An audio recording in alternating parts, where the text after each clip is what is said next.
Hello my friends and welcome to a new video. Today a review about the Trak Racer TR80S V6.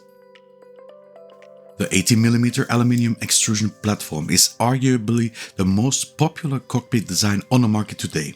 It offers excellent stability, broad configurability and extensive expansion possibilities, all at a relatively moderate price point. At the same time, it's a platform that rarely sees true innovation.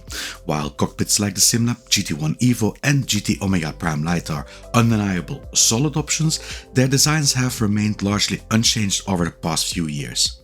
This is where Trak Racer stands out. The TR80S V6 takes a noticeable different design approach compared to the competition. There are three key aspects I want to highlight here: footprint, configurability and design. If you look at the different extrusion sim rigs out there, well, you will have noticed that most of the time the pedal base holder is attached to the base frame. This has as an effect that the pedal base itself, it comes really low from the front. Now there are ways to incline it a bit and get the back end a bit down, but not really that adaptable. For the TR80S, well, they added some extra vertical uprights on which you can attach the pedal base holder itself. This can be handy, for example, when you drive in GT cars where you are more in line with the seating area and the pedals. F1 cars, the same thing, but also for if you have a kid that wants to drive on the simulator, then it can also be handy that the pedals just come a bit higher. You can also adapt the inclination of the pedal base via these on-the-fly hand screws, winged bolts that you have here, and like that you can make it come up and down.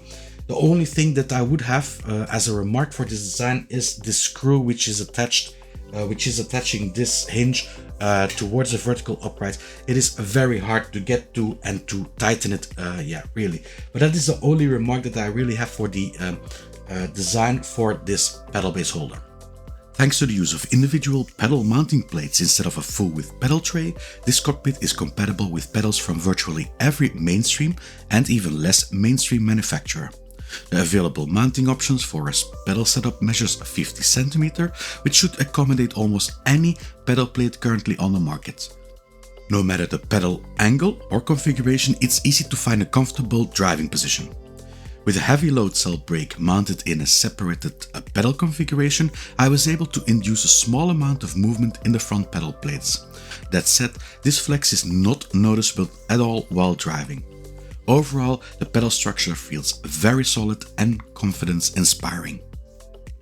The wheelbase holder is a bit of a classical design. I've seen this with other sim rigs also.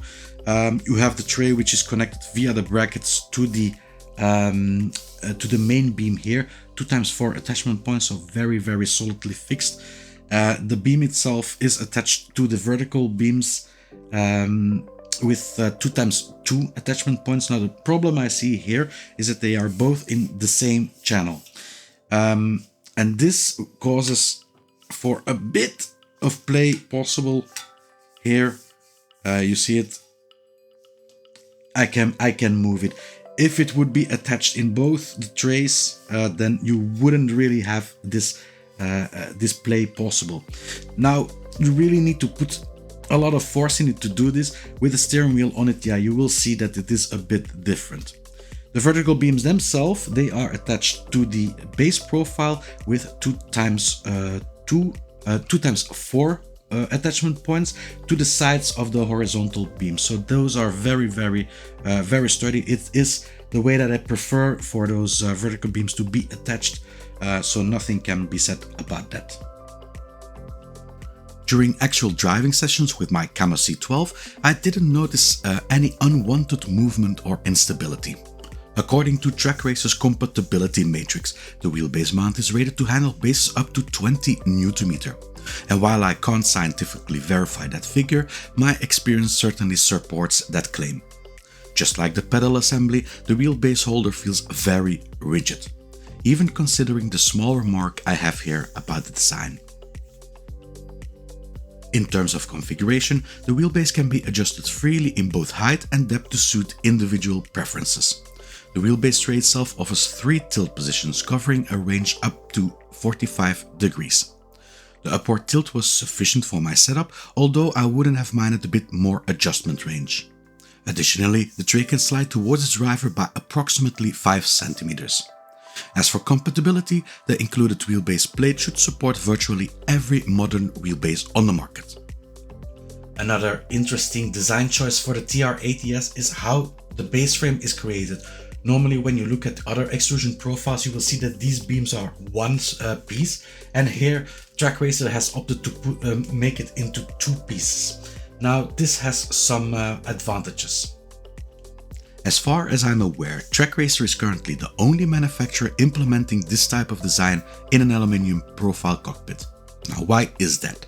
I believe the answer lies in 3 key factors. First, there's the matter of styling.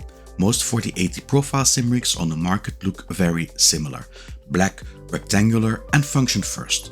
They rely on proven designs rather than visual differentiation. Trak Racer clearly took a calculated risk by deviating from that formula. Style is, of course, subjective, but for me, this change is a positive one. Another important aspect is the footprint. The cockpit is designed so that a smaller rectangular structure slides into a larger one, allowing the overall length to be adjusted by up to 20 centimeters. At the same time, the rear section remains wide enough to provide strong support for the driver's body mass. For users like myself who don't have unlimited space for a permanent sim racing setup, this variable footprint is a genuinely valuable feature. I got it as small as 123 centimeter, but it goes 145 centimeter normally. With 66 centimeters, then the height, 74 centimeter height, and the vertical beams are 68 centimeters. A last thing that I want to say as advantage would be the shipment of this. It is much easier to ship smaller pieces of profile than it is with a very big piece. And I think this comes... this is good for manufacturer and for us for the shipment price, because yeah, the packages will be a bit smaller. So yeah, I think those are a bit the advantages that you have from a 2-piece frame, base frame. Now, there are people that doubt that this is the same strength as you have with the extrusion profiles in one part, but from what I saw from the documentation of the manufacturer and the testing that I did myself, well, it is quite rigid also.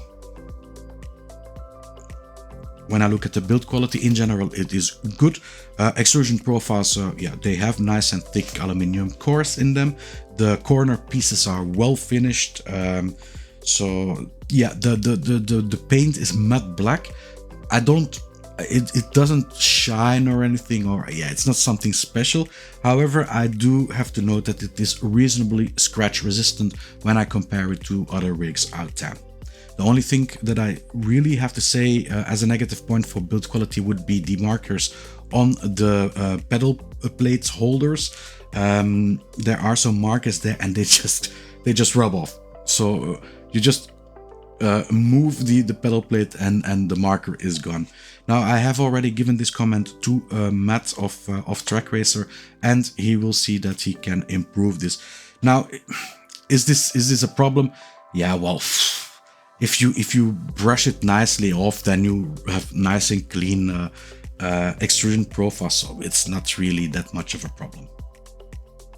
When it comes to features, well, it comes with the nice red extrusion fillers. It's still a shame that you can't choose your color when you order it, so that you can't take blue or white, so that's a bit of a shame. But of course, logistically, it doesn't make sense to offer multiple colors, because yeah, then you would have multiple different products. So it would be very hard. But yeah, that's a wish of mine, that it would, for the future, that they would offer another color for the extrusion profile fillers. For the rest, it comes with the cable binder holders. Then it also comes with enough bolts and whatever that you need to assemble it and fix your hardware to it. Of course, it comes also with the tools that you need. And one of the favorite things, this is the tool that comes also with it, and yeah, I really like it that they included it. So a very nice package.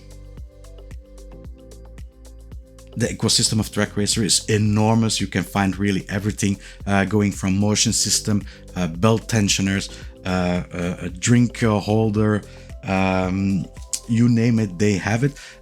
Two things that I would recommend with the Trak Racer would be some seat rails for your seat, and then also a shifter holder. If you drive with the stick, don't forget to order a shifter holder with it because it doesn't come with it. So the TR80S comes in at €459 at the moment. Of course, there are promotions throughout the year, which you will see the price drop around 400, 420. So it is a very, very good price for what you get. Now, availability for Trak Racer, so is this Australia, Europe, it is North America, South America normally, I think also, or it will be coming there, and there is Canada, of course, also. In conclusion, Trak Racer is quite literally trying to change the landscape with its distinctive cockpit designs. But the innovation doesn't stop at aesthetics alone. The improved pedal mounting system and the variable footprint are tangible, functional advantages that allow the TR80S to stand out in a crowded market. Crucially, none of this comes at the expense of rigidity or configurability. Without a doubt, the TR80S ranks amongst the best performing cockpits in its class. And perhaps best of all, Trak Racer manages to deliver all of this without charging a fortune. Thank you all for watching. I hope you had something from this video. Leave a like if you did. Subscribe if you want to see more videos. Also, you can hype this video to have it recommended more to other people if you really like this review. And when you buy new hardware, do it via an affiliate link. That way you support this channel at no extra cost to yourself. Thank you very much, and I will see you all next video. Bye bye.